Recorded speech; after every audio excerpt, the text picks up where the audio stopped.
જે જગ્યાએ આપણને શાંતિ મળે આપણી માટે નૈમિષારણ્ય છે. મન શાંત થાય.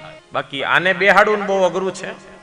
લોકો કથામાં બેસે પણ કથા આપણામાં ન બેસે. તમે જોજો, આપણે કથામાં બેઠા હોઈએ પણ કથા આપણામાં બેસે નહીં. ઘણી વખત માણસ બે વાર હશે, એક બધાની સાથે હશે, પછી વળી પાછો બાજુવાળાને પૂછે કે મહારાજે શું કીધું, એટલે પાછો હશે. એનો મતલબ કે એ વખતે આપણું મન અહીંયા હોય નહીં.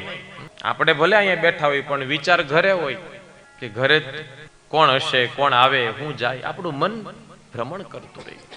એટલે ગીતાજી કહે મનઃ એવં મનુષ્યાણામ કારણમ બંધ મોક્ષયો. આપણું મન આપણને બંધનમાં પણ રાખે અને મુક્તિ પણ અપાવે. આ મન છે વાલા. એ મનને આપણે અહીંયા બેસાડવાનું છે. તો કઈ જગ્યા ઉપર બેસે છે ઋષિ મુનિઓ? નૈમિષારણ્ય. સુતજી વક્તા તરીકે બેઠા છે અને શૌનકાદિ ઋષિ મુનિઓ શ્રોતા તરીકે બેઠા છે. અને શરૂઆત કરી શૌનકાદિ ઋષિ મુનિઓએ સુતજીને પ્રશ્ન કરે છે. અમારા અજ્ઞાન રૂપી અંધકારને દૂર કરવા માટે કરોડો સૂર્ય સમાન હે સુતજી, અમારા કાનનો રોગ મટે ને એવી કોઈ દવા આપો. મમ કર્ણ રસાયનમ. જો તમે રસાયણ કીધું છે અહીંયા, ઔષધિ રોગ થયા પછી લેવામાં આવે અને રસાયણ રોગ થાય એ પહેલા લેવામાં આવે, એને રસાયણ કહેવાય. આપણે કહીએ ને ભાઈ થોડીક સાવધાની રાખજો, આ વસ્તુ તમને આવી શકે. એટલા માટે જ આપણે ત્યાં ચૈત્ર મહિનામાં લીમડાનો રસ પીવામાં આવે, કડવો લીમડાનો રસ. એ રસાયણ કહેવાય કે આખું વરસ તમને બીમાર ન પાડે, એને રસાયણ કહેવાય.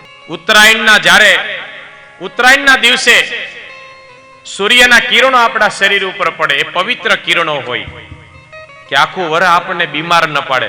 એટલા માટે જ આપણા ઋષિ મુનિઓ પતંગ ચગાવવાનું લઈ આવ્યા કે એ દિવસે બધા પતંગ ચગાવે તો બહાર રહે, કિરણો આપણા શરીર ઉપર પડે. આ રસાયણ છે, આ વિજ્ઞાન છે. એટલે અમારા કાનનો રોગ મટે ને એવી કોઈ દવા આપો. આપણા બધાના કાનને આ રોગ થયો છે, અત્યારે ક્યાંય સારું સાંભળવા મળતું નથી. એટલે આ કાનનો રોગ મટે એવી કોઈ દવા આપો.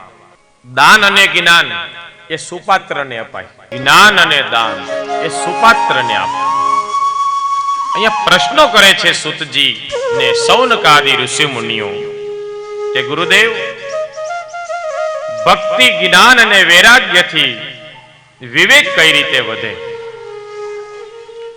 સમસ્ત કથાનો સાર અમને સંભળાવો. વૈષ્ણવો માયા અને મોહનો ત્યાગ કઈ રીતે કરી શકે એ પણ બતાવો.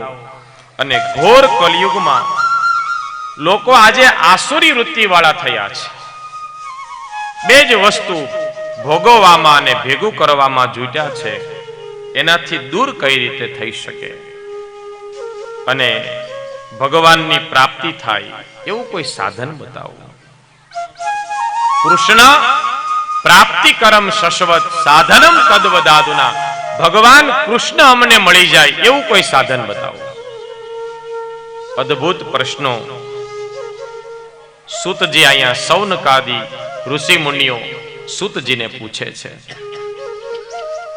અને યાદ રાખજો, ઉપદેશ આપે ગુરુ પણ તમારા ચિત્તમાં પ્રેમ હોય તો આપે.